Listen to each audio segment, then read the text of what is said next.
У вас ни топлива, ничего нет. Будет аукцион, будет продажа. Кто это аукцион будет проводить? Мы купим вам этот газовый баллон.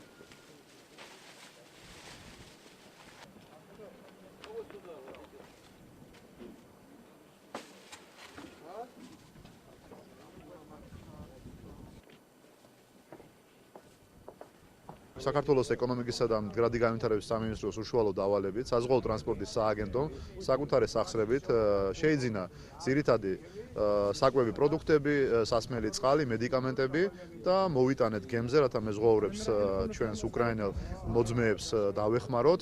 ამჟამად მიმდინარეობს სასამართლო პროცესი და სავარაუდოდ მეზღვაურებს ახლო მომავალში მათი პრობლემები მოგვარდება, ან გემი შეიძლება ზოგადად გაიყიდოს აუქციონზე.